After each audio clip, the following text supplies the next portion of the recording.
আল্লাহ বলেন বন্ধু তুমি জানায় দাও আমার যে সকল বান্দারা নিজের নফসের উপরে জুলুম করেছে, অন্যায় করেছে, অপরাধ করেছে, গুনাহ করেছে, ওই গুনাহগার বান্দাদেরকে জানায় দাও লা তাকনাতু মির রাহমাতিল্লাহ, তারা যেন আমি আল্লাহর রহমত থেকে নিরাশ না হয়। আমি আল্লাহ জানায় দাও বন্ধু আমি গুনাহ তার যত বড় হোক যত পরিমাণই হোক আমি সব গুনাহ ক্ষমা করে নেওয়ালা মালিক। জোরে বলেন সুবহানাল্লাহ। ভাইরা আমার, এই আয়াতের ভিতরে আল্লাহ পাক আমাদেরকে সান্ত্বনা দিয়েছেন। গুনাহগারকে আল্লাহ পাক তার বান্দা বলে সম্বোধন করেন। ও আমার বান্দারা, ও আমার বান্দিরা, তোমরা যারা গুনাহ করেছো, তোমরা যারা গুনাহ করেছো নিরাশ হও না, নিরাশ হও না।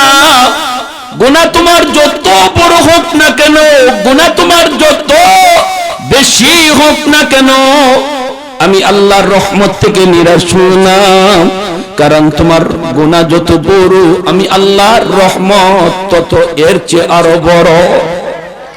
তোমার গুনাহ যে পরিমাণ আমার রহমত এর চেয়ে আরো অনেক বেশি, এর চেয়ে অনেক বেশি। একজন মানুষ যদি কয় আমার শরীরে নাপাক, আমি আজমিরগঞ্জের এই গাঙ্গে গিয়ে গোসল করব না, কই কেন করবি না? কই আমার শরীরের নাপাক যদি পানিতে লাগে এই গান নাপাক হয়ে যাবে। মানুষ বলবে তুই পাগল,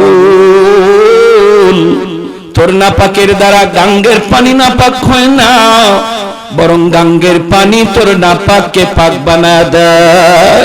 দাও আমার সাগর নাপাক হবে না, বরং আমি আল্লাহর রহমতের পানি তোমাকে পাক বানায় দিবে। জোরে কন্যা সুবহানাল্লাহ। কত সুন্দর সান্ত্বনার বাণী আল্লাহ শুনাইতেছেন, কত সুন্দর সান্ত্বনার বাণী আল্লাহ শুনাইতেছেন।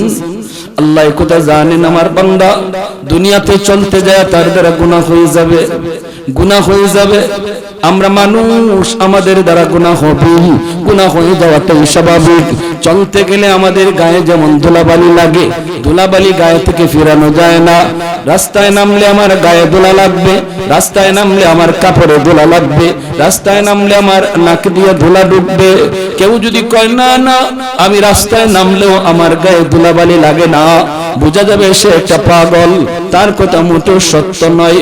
রাস্তায় নামলে তার গায়ে ধুলাবালি লাগবেই, তার জামায় ধুলাবালি লাগবেই। তাহলে তার করণীয় কি? করণীয় হলো দুইটা, করণীয় হলো দুইটা। এক হলো আমি যতটা সম্ভব ধুলাবালি যাতে গায়ে না লাগে এইভাবে নিজেকে চালাবো, এইভাবে চালাবো যেন ধুলাবালি কম লাগে। দুই নম্বর কাম হলো, দুই নম্বর দায়িত্ব হলো আমার ওই জামা কাপড়গুলি বাড়িতে আনার পর আমার যে জামায় ধুলাবালি লাগছে সাবান দিয়ে পরিষ্কার করব, গায়ে যে ধুলাবালি লাগছে এই গায়ের ধুলাবালিগুলিও সাবান দিয়ে পরিষ্কার করব। ঠিক কি না? ঠিক তেমনি ভাবে আল্লাহর দুনিয়াদারি করতে যায় আমার আপনারও গুনাহ হয়ে যাবে। কেউ যদি কই আমার দ্বারা গুনাহ হয় না, সম্পূর্ণ মিথ্যা কথা, মিথ্যা কথা, মিথ্যা কথা। গুনাহ তোমার আমার হয়ে যাবে। এই ক্ষেত্রে আমার আপনার করণীয় হলো যতদূর পারা যায় নিজেকে গুটায় রাখা, যেন গুনাহ কম লাগে, যেন আমার দ্বারা গুনাহ কম হয়, যতটা সম্ভব আমার নিজের গুছায় রাখা। দুই নম্বর দায়িত্ব হলো কাপড়ে ময়লা লাগলে বাড়িতে আইসা যেমন সাবান দিয়ে কাপড় পরিষ্কার করি, গায়ে ময়লা লাগলে যেন সাবান দিয়ে বাড়িতে আইসা যেমন পরিষ্কার করি, ঠিক তেমনি ভাবে আমার গুনাহ লাইগা অন্তরে যে ময়লা হয়েছে ওই ময়লাটাও আমি তওবার সাবান দ্বারা পরিষ্কার করব। কাপড় চোপড়ের ময়লা পরিষ্কার হয় সাবানের দ্বারা, কলবের ময়লা পরিষ্কার হয় তওবার দ্বারা। জোরে কন্যা। নবীজি বলেন, আল্লাহর নবী বলেন, যখন বান্দা কোনো গুনাহ করে, ইদা আযনাবাল আবদু যামবান নুকিতাত ফি কলবিহি নুকতাতান সাউদা বান্দা যখন একটা গুনাহ করে তার অন্তরের ভিতরে একটা কালো দাগ পড়ে যায়, তওবা করলে এই কালো দাগটা আল্লাহ পরিষ্কার করে দেয়। যখন তওবা করি না তখন আরেকটা গুনাহ করি, আবার আরেকটা কালো দাগ পড়ে যায়। এইভাবে তার অন্তরটা ময়লা হয়ে যায়, কালো কালো হয়ে যায়। কিন্তু তওবার দ্বারা ওই কালো ময়লাকে আল্লাহ সাবানের মতো পরিষ্কার করে দেয়। ভাইরা আমার, আমার আপনার সমাজে এমন কিছু গুনাহ রয়েছে, এমন কিছু গুনাহ যেই গুনাহগুলি খুবই খতরনাক, খুবই খতরনাক। এর মধ্যে উল্লেখযোগ্য একটি গুনাহ হলো সুদ খাওয়া। সমাজে আছেন না নেই? আরেকটু জোরে বলুন, আছেন না নেই? এত বড় কবিরা গুনাহ, এত বড় খতরনাক কবিরা গুনাহ। সুদখোর কোনদিন সুদ খাওয়া অবস্থায় যদি মারা যায়, সে যদি তওবা করে সুদ না ছাড়ে, সুদ খাওয়া অবস্থায় যদি তার মৃত্যু হয়, সে যত বড় নামাজি হোক, যত বড় হাজি হোক, যত বড় দানবীর হোক, আল্লাহ পাক তার কালামে পাকের সূরা বাকারাতে বলেছেন সে শুধু একদিন দুই দিনের জাহান্নামী নয়, আল্লাহ তারে চিরকাল জাহান্নামে রাখবে। নাউজুবিল্লাহ। মায়ার নবী, রহমতের নবী, মেরাজের রজনীতে আল্লাহর নবী বলেন, আমি জাহান্নামের ভিতরে ঢুকলাম, ঢুকে আমি দেখতে পেলাম কিছু মানুষ বুতুনহুম কালবুয়ুত ফিহাল হায়াত তুরা মিন খারিজ বুতুনিহিম। আমি নবী ওই মানুষগুলিকে দেখলাম, ওদের পেটটা একদম ঘরের মতো এত বড়, পেটের ভিতরে সাপ কিলবিল কিলবিল করতেছে। আমি নবী দেখতেছি ওই সাপগুলি তার মুখ দিয়ে বের হচ্ছে, সাপ নাক দিয়ে বের হচ্ছে, চোখের ছিদ্র দিয়ে বের হচ্ছে, পিছনের ছিদ্র দিয়ে বের হচ্ছে। আমি জিব্রাইলকে বললাম, ভাই জিব্রাইল, মানহা উলা, মানহা উলা, এত বড় আযাব, এত কঠিন আযাব, অপমানজনক আযাবের মধ্যে এরা কারা, কি তাদের পরিচয়? ভাই জিব্রাইল তুমি একটু শোনাও। জিব্রাইল আমিন কোন নবী গো, হাউলাই আকালাতুর রিবা। নবী গো জানেননি এরা আপনারই উম্মত, কিন্তু দুনিয়াতে সুদ খাইতো, সুদে টাকা আনতো, সুদে লেনদেন করতো। এদেরকে আল্লাহ আজকে জাহান্নামে শাস্তি দিবে ঠিক, কিন্তু অপমানজনক শাস্তি। নাউজুবিল্লাহ। এজন্য রে ভাই একটু মনোযোগ দিয়ে কথাগুলি শোনো। কার মরণ কোন দিন কোথায় কেউ জানি না, কেউ জানি না। একটু আল্লাহকে ডরাও, একটু ভয় করো, একটু ভয় করো। তুমি যে এখনো সুদ খাইতেছো, এখনো সুদে টাকা দিচ্ছ, এখনো তুমি যে সুদে টাকা আনতেছো, আল্লাহ না করুন যদি এই তওবা ছাড়াই তোমার মৃত্যু হয়ে যায়, তওবার আগে আগে যদি মৃত্যু হয়ে যায়, তুমি মুসলমানের ঘরে জন্ম নিয়েও চিরকাল জাহান্নামে থাকা লাগবে, চিরকাল জাহান্নামে থাকা লাগবে। এজন্য ভাই সুদ খাওয়া হারাম, সুদ খাওয়া হারাম। কই কেমন হারাম? শুয়োর খাওয়া যেমন হারাম, কেমন হারাম, কেমন হারাম? মরা গরু খাওয়া যেমন হারাম। ভাইরা বন্ধুরা, এতটুকুই শুধু নয়, আল্লাহর নবী, রহমতের নবী কয় এতটা নিকৃষ্ট সুদ খাওয়া যেন আপন মায়ের সাথে জিনা করলো, এর চেয়ে জঘন্যতম গুনাহ হলো সুদ খাওয়া। নাউজুবিল্লাহ। নবীজি হাদিস দ্বারা কি বুঝাইলেন? তুমি যদি এটা পারো যে মায়ের পেটে জন্ম নিছো, ওই মায়ের কি বিয়ে করা যদি তোমার কলজায় ধরে, তে তুমি সুদ খাইলিও। নাউজুবিল্লাহ জোরে কর। আর যদি তুমি বলো যে না অসম্ভব, জীবন গেল আমি এটা পারবো না, আল্লাহ নবী বলেন তাহলে এটাও তুমি বলো অসম্ভব, জীবন গেল আমি সুদ নেব না, সুদ খাবো না। ঠিক কিনা? হ্যাঁ। পেটের ভিতরে সাপ একটা বাস্তব ঘটনা শোনাই আপনাদের।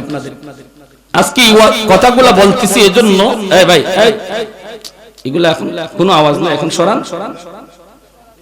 আপনারা এখানে সরেন। এটা কি করলেন? সবার নজর এখানে মাঝে লিয়ে এলেন, আপনি একটু আড়ালে রাখেন না, টাইম দিব আমি আপনাকে গুছায় গেছে কেমনে বাড়বেন সব বলে দিন। ভাইরা আমার, আমাদের হবিগঞ্জেরই একটা বাজার, নাম বলবো না, মানুষের নামও বলবো না, নাইলে এটা গীবত হয়ে যাবে। অনেক আগের ঘটনা, অনেক আগের। আমি আমার দাদার মুখ থেকে শুনেছি উজান এলাকায় ওই বাজারে একজন ব্যবসায়ী আসছিল মারখামারা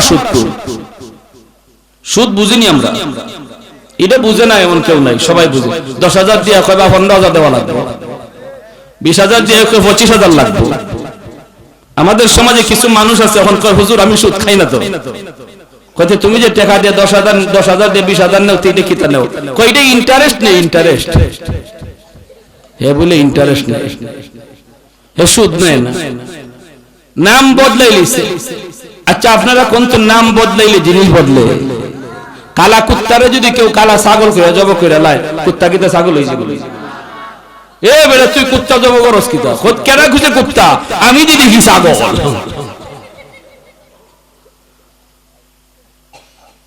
আমি গেছিলাম এক বেচারা, যেমন ধরেন আপনাদের এলাকার ওই জীবনে কোনোদিন বেচারা ঢাকা গেছে ঢাকা গিয়া হোটেলে বসে খাও না, ফুলাইছে কিতা কিতা আছে হোটেলে সবই আছে, কিতা খাইতে খস না কিতা আছে, রুই আছে, কাতল আছে, বোয়াল আছে, ইলিশ আছে, যা আছে সব কিছু, এর মাঝে ভাখি দেখো মিনি মাছ আছে। আচ্ছা কই রে, রুইও ছিলাম, ফাতলাও ছিলাম, বোয়ালও ছিলাম, মিনি কিতা ইডে কিছু না, এবারে ইডে আনতে কিতা যে কইছিলে কই মিনি, কই মিনিটারে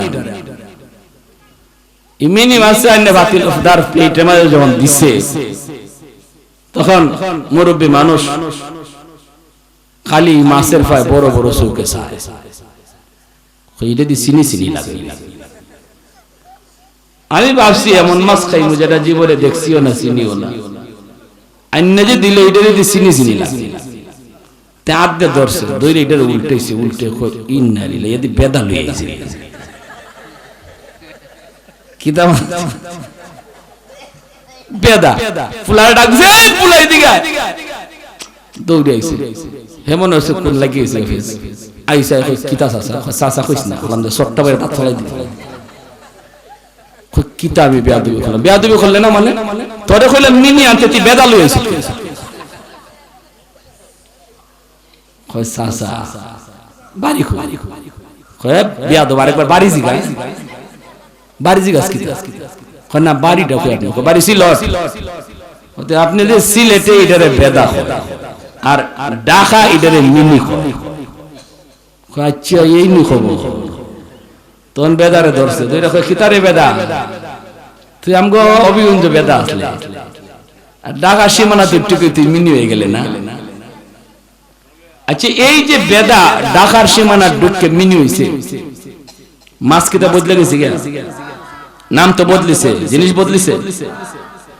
যারা সুদরে ইন্টারেস্ট করতেছো নাম বদলাইতে পারো, আরো নাম লইতে পারো, কিন্তু নাপাক হই থাকবে, ঠিক কিনা? নাপাকই থাকবে, পাক হবে না। পায়খানার নাম তুমি যত নাম হইলো পায়খানাই থাকবে, ঠিক কিনা জোরে খান? এজন্য সুদরে ইন্টারেস্ট কইবা আর ঘুষে স্পিড মানি কইবা। ঘুষ খাওয়ার নাম বদলে গেছে, ঘুষ রে কি দেখো জানেন, স্পিড মানি মানে যে টাকায় খামরে দৌড়ায়, এটারে কয় আমরা বাংলা ভাষায় কই ঘুষ, আর হেরা ইংরেজিতে কয় স্পিড মানি। স্পিড মানে দ্রুত, মানি মানে টাকা, যে টাকায় দৌড়ায়, যে টাকায় দৌড়ায়। এই যে এরাও ঘুষে স্পিড মানি কইলো আর সুদে তারা ইন্টারেস্ট কইলো, কোন দিন জিনিস বদলে না, নাপাকি থেকে যায়। আর জোরে কোন ঠিক কিনা? এজন্য আমার ভাই হাত জোর করে বলি, ওই যে বলতেছিলাম উনি মারকামারে একজন সুদখোর বাজারে, ওনার মৃত্যুর আগে ফ্যাটটা এত বড় হয়ে গেছে, ওইসে পরে তারা সিলেট নিয়ে গেছে। তখন সিলেটের খালিক ডাক্তার জীবিত, নাম করা ডাক্তার ছিলেন, আপনারা চিনেন? সিলেটে খালিক ডাক্তার নিরাময় পলিক্লিনিকের মালিক। তো সিলেটে খালিক ডাক্তার কাছে নেওয়া হলো, পয়সাওয়ালা, সুদের ব্যবসা করে ভালোই টাকা জমাইছে। মনে রাখবেন সুদের টাকা খাইয়া যে টাকা বাড়ায় আল্লাহ বলে বান্দা তুই দেখতেছ তোর টাকা বাড়তেছে, কিন্তু আমি আল্লাহ দেখতেছি তোর ধ্বংস হইতেছে। ইয়ামহাকুল্লাহু রিবা ওয়া ইউরবিস সাদাকাত। আল্লাহ বলে সুদখোর দেখে তার টাকা বাড়ে, আর আমি আল্লাহ দেখি তার ধ্বংস আসতেছে। ওয়া আন্নাল লা'নাতা মিন্নি তাবলুগু সাবি'a মিনাল বুল। যে সুদ খায় তার উপরে আল্লাহ এবং আল্লাহ রাসূলের লানত, আর এই লানত তার 7 পুরুষ পর্যন্ত তাদের মাথার উপরে থাকে। সুদখোরের 7 পুরুষ পর্যন্ত আল্লাহর লানত থাকে তার মাথা।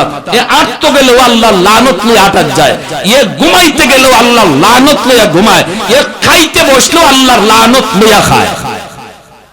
সুদখোর। প্যারে হাজিরিন, কষ্ট হইতেছে আপনাদের? কথাগুলো একটু শোনা দরকার না? হ্যাঁ, খালিক ডাক্তার সাহেবের কাছে নিয়ে গেছে, উনি মেশিনের ভিতরে ঢুকাইছে, ঢুকায় টেস্ট টুস্ট করছে, এর ফেডের ভিতরে কিতা। ডাক্তার সাহেব দৌড় দেয়, এখন তোমরা এর সাথে কেডা আইছো? কয় আমরা। তো তাড়াতাড়ি আমার হাসপাতাল থেকে লইয়া ভাগো। কেল্লাই কি তুইছে? কয় আমার মেশিন হের ফেডের ভিতরে এমন এক সাপ ধরা পড়ছে, এই সাপ আমি জীবনেও দেখছি না, ভয়ঙ্কর এই সাপ আমি দেখি নাই, আমার পক্ষে এই সাপ বের করা সম্ভব না, আমার হাসপাতাল থেকে ভাগো। নবী বলে জাহান্নামেও সুদখোরদের পেটের ভিতরে সাপ থাকবো, বুতুনুহুম কাল বুয়ুত ফিহাল হাইয়াত তুরা মিন খারিজ বুতুনহিম। আর ওই সাপগুলা তার বডির ছিদ্র দিয়ে বাইরিব। অপমানজনক শাস্তি হবে সুদখোরের। আল্লাহর নবীর এই হাদিসের বাস্তব নমুনা। এই লোকটারে দইরা তারা লয়ে গেছে ইন্ডিয়া। ইন্ডিয়া নেওয়ার পরে ইন্ডিয়ার ডাক্তার কয় তাড়াতাড়ি আমগো হাসপাতাল থেকে লইয়া যাও, আমরার মিশনে এমন সাপ ধরা পড়ছে, এই সাপ আমরা দেখছি না। সিলেটের ডাক্তার যা বলছে সব ঠিক বলেছে। সাপ লইয়া ওই তারে কবর দিল। শেষ পর্যন্ত অপারেশন আর হয় নাই, পেটে সাপ লইয়া তার মরণ হইছে। মরার পরে তারে কবর রাখছে। কি ভাই ভয় লাগে না? একটু কি ভয় লাগে না? কেউ তো জানি না যে আমি সুদ যে খাইতেছি, সুদের ব্যবসা যে করতেছি, আমি তওবা করতাম পারমু, আরো 5 বছর খাইলাই, 2 বছর ব্যবসা কইরালাই, এরপরে তওবা কইরা ছাইরে দিমুনে, এই গ্যারান্টিটা তোমার কে দিছে? কেউ দিছে? কেউ দেয় নাই। ওই যে দেখা যায় বরিশালে লঞ্চ ডুবে, লঞ্চে আগুন লেগে এতগুলা মানুষ মারা গেল, এই মানুষগুলা কেউ জানতো না তার জীবনের শেষ রাত এই রাত। কেউ জানতো না তার জীবনের শেষ দিন আজকের দিন। অতএব এত বড় দুঃসাহস নিয়ে তুমি কেমন করে এত বড় জঘন্য গুনাহ এই সুদের ব্যবসায় লিপ্ত আছো? আল্লাহর নবী রহমতের নবীও বলেন, আল্লাহ পাক কোরআনের মধ্যে বলছেন, যদি সুদখোর তওবা কইরা লায়, আমি আল্লাহ তার তওবা কবুল করে নিব। জোরে কন্না সুবহানাল্লাহ। ভাইরা আমার বন্ধুরা, একজন হাকিমুল উম্মত থানবী আলাইহির রাহমাত তার কিতাবের ভিতরে একটা মিসাল এনেছেন। মিসালটা হলো এত সুন্দর। আল্লাহর ওলি তিনি বলেন, এক ভাই সুদের ব্যবসা করে, সুদ খায়, আর এক ভাই মাদ্রাসায় পড়ে। ভাইটা আইয়া বারবার শুধু ভাইকে বুঝায়, কিন্তু সে বুঝ মানে না। কয় তোর কাম তুই কর, আমার কাম আমি করতেছি, আমাকে তুই বাধা দিবি না। ছাত্রটা এবার কয়, ভাইয়া তুমি যে এই কাম করতেছো, হারাম টাকা ঘরে ঢুকাইতেছো, কেউ তোমার বিপদে সাহায্য করবে না। হাসরের ময়দানে আমার বাবা তোমার সাহায্য করবে না, আমার আব্বা আম্মাও তোমার পাশে দাঁড়াবে না, আমার বাতিজা বাতিজিও তোমার পাশে দাঁড়াবে না। তুমি যে হারাম টাকা ঘরে ঢুকাইতেছো, খাওয়াইতেছো তুমি সবাইরে, পড়াইতেছো তুমি সবাইরে, কিন্তু তোমার পাপের অংশীদার কেউ হবে। ভাইয়া কয় কস কি তুই? এটা মানি না। কয় না মানলে তোমার আমি দুনিয়াতেই বুঝাই, দেখো বিপদে পইরা কয়জন পাশে আয়। কই কেমনে তুই দেখাইবে? কই আমি দেখাই, তুমি দুনিয়ার থাকতেই বুঝো। আমার ভাবি তোমার পাশে দাঁড়াবে কি দাঁড়াবে না? কয় কেমনে? কয় চলো তুমি আমার সাথে রিকশায় উঠো, বটগাছের তলে যাওয়ার পরে তুমি মরার বান্দরে পইরা যাইবা, মরা মানুষের বান্দরে পইরা যাইবা, আমি তোমারে মরা মানুষ বানাইয়া বাড়িতে আইনা হাজির করব। তারপরে তুমি কানটা খোলা রাখো, দেখো তোমারে কে কি কয়। ভাই মরা মানুষের বান্দইরা পড়ছে, ছোট ভাই বাড়িতে নিয়ে আসছে, বাবা আইসা কাঁদতেছে, ভাবি আইসা কাঁদতেছে, বাতিজি আইসা কাঁদতেছে, আব্বা কইয়া, ভাবি কাঁদতেছে স্বামী গো কইয়া, বাবাই কাঁদতেছে পুত্রে আমার পুত কইয়া। ওই অবস্থায় ছোট ছেলেটাই কয় আব্বা আমার ভাইয়া যে মরছে বটগাছের তলে মরছে, মনে হয় এটা কোনো জিনের কারসাজি। আমি জিন হুজুরের কাছে যাই, গিয়া দেখি কোনো ব্যবস্থা আসেনি।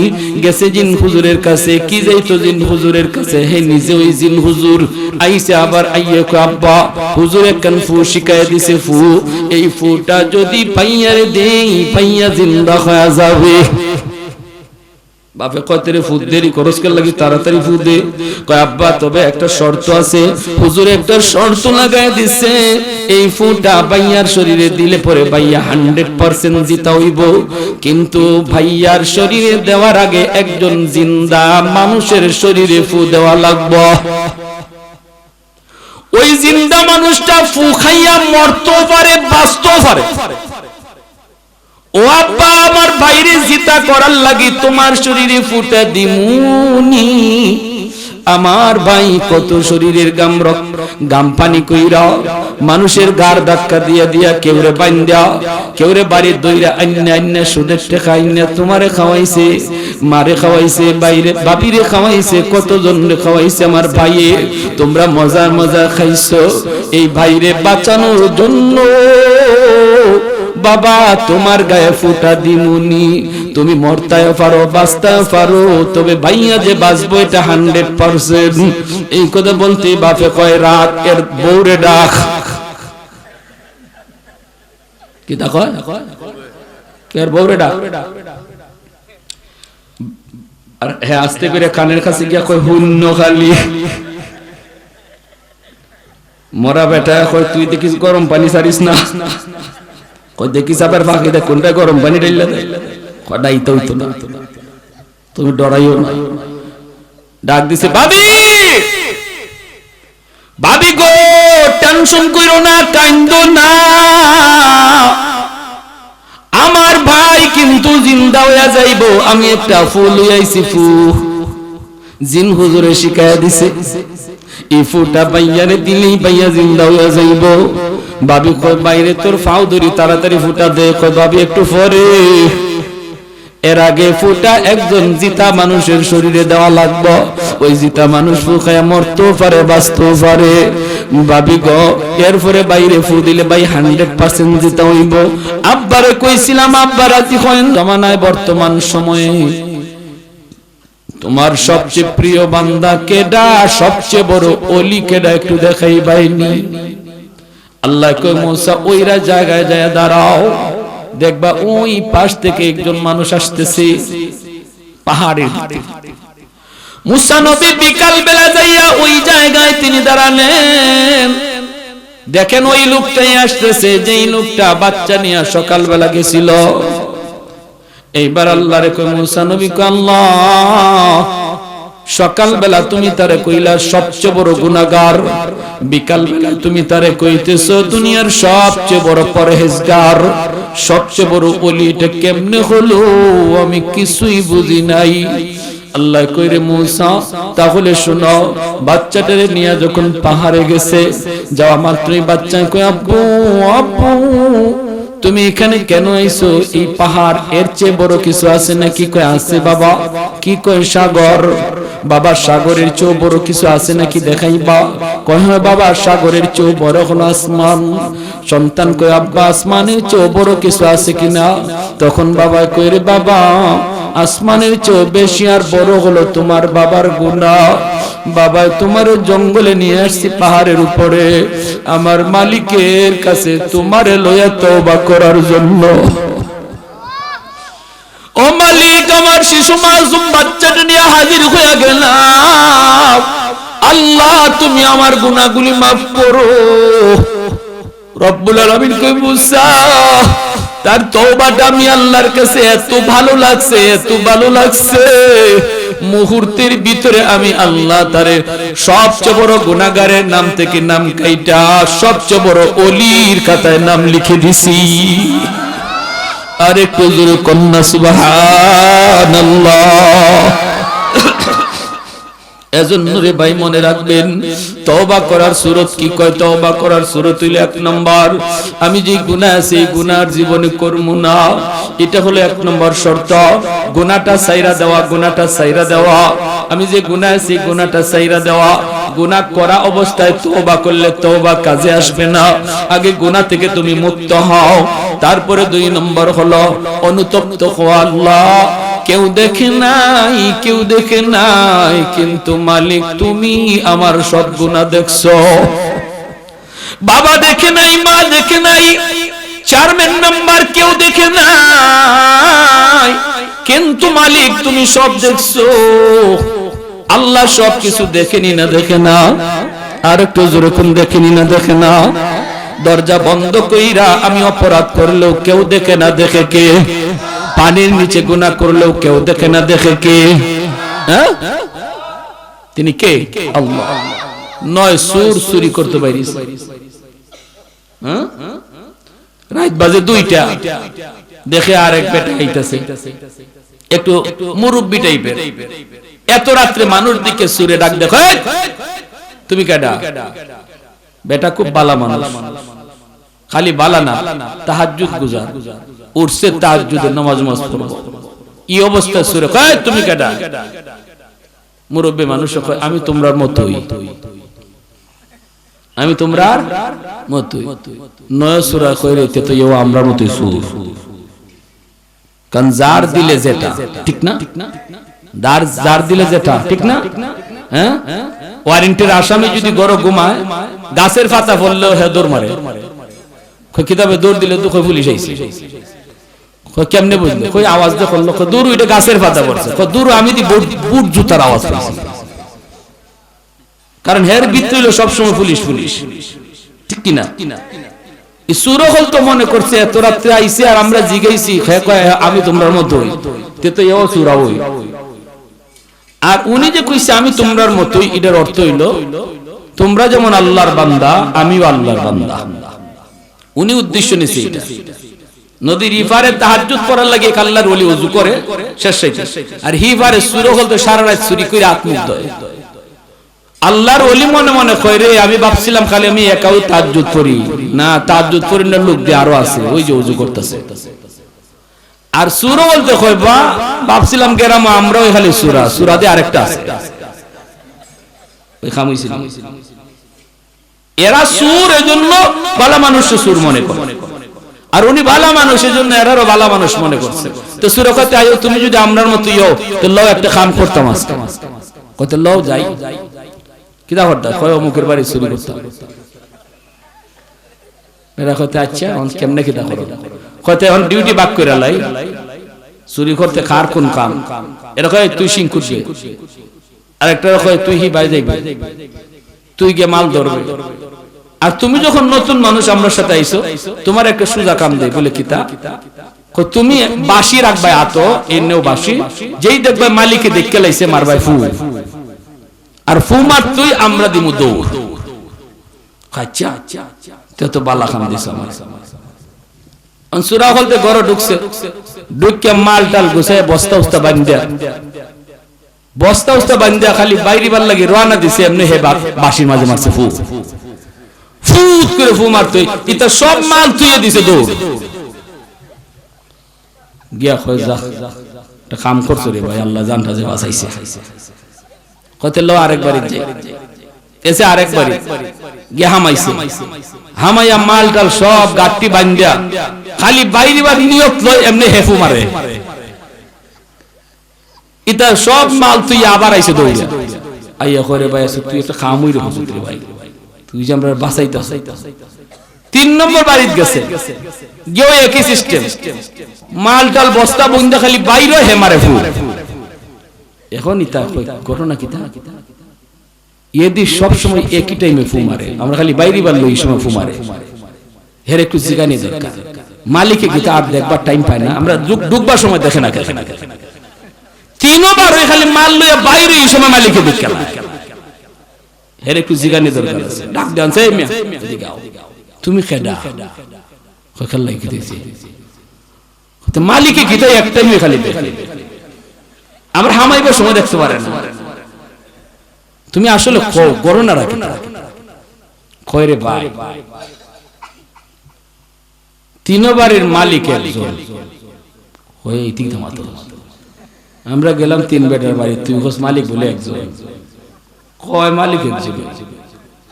তোমরা যখন গরগে হামাও তখনও আমার দিলে একটা আশা থাকে যে চুরিটা করতায় না, আর একজনের মাল দেখিয়া ডরাইয়া তুই আই ভাই। বান্দা যখন গুনাহ করার নিয়তে যায়, এরপরে গুনাহ করে না আল্লাহর ভয়ে, তখন আল্লাহ শুধু তারে মাফ করে না, তার আমল নামার মধ্যে অতিরিক্ত নেকি দিয়ে আল্লাহ ভরপুর করে দেয়। আমার আশা থাকে তোমরা আইবাই, এরপরে যখন দেখি যে না তোমরা কইলা বড় ভাষা গাট্টি বাঁধতে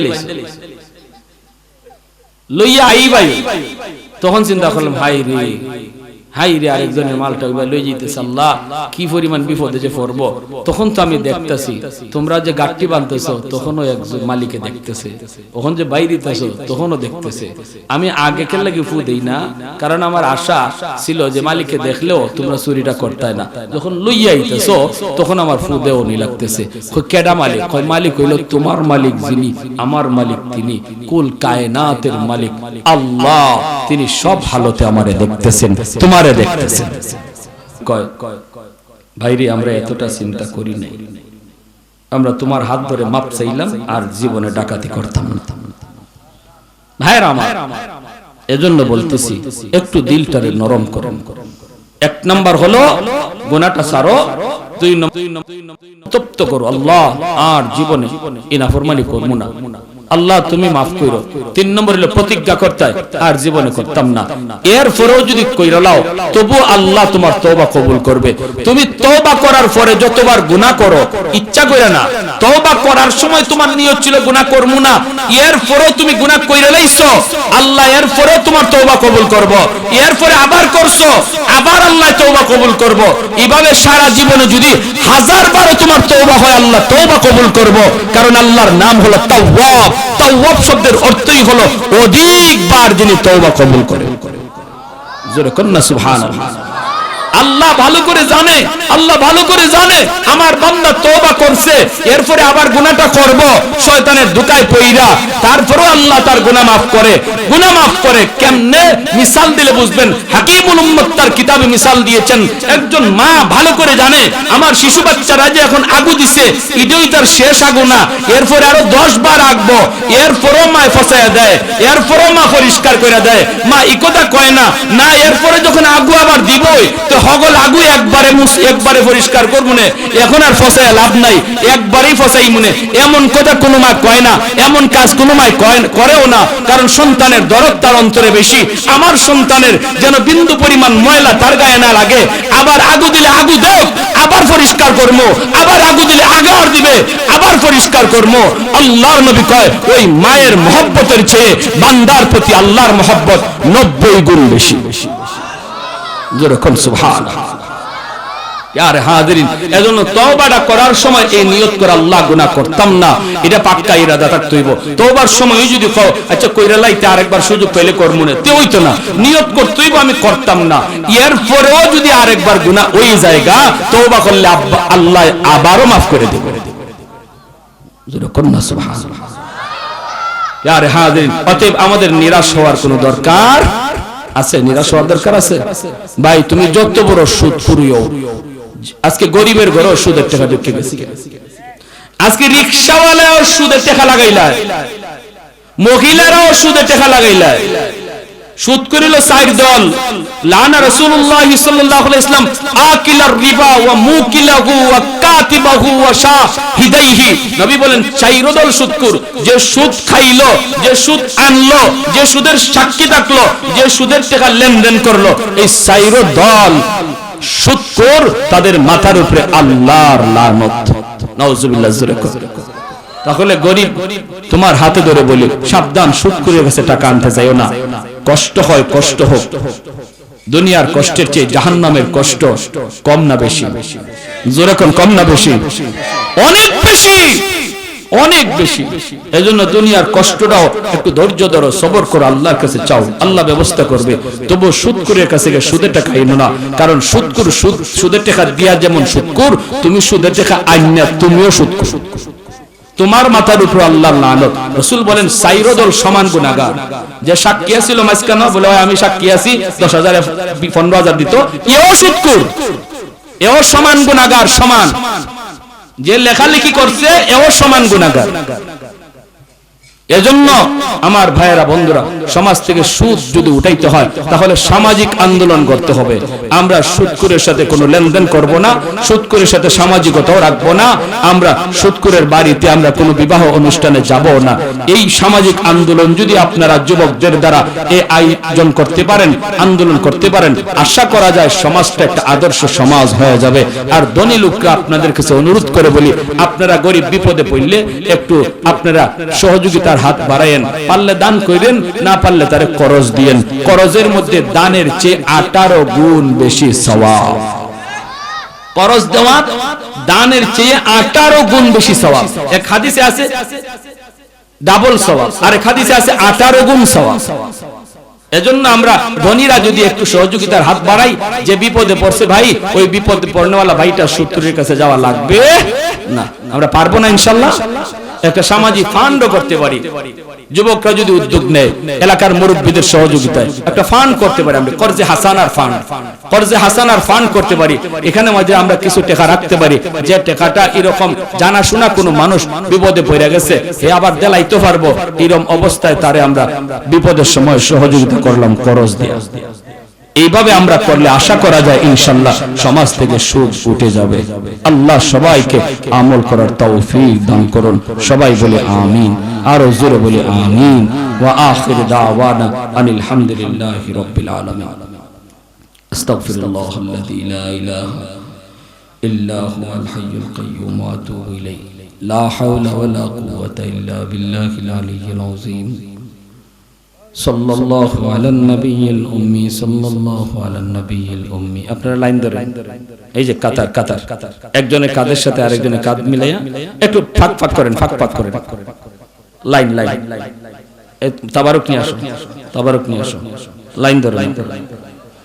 লাইনের বাইরে কাউকে দেওয়া হবে না, আপনারা লাইন ধরে নেবেন।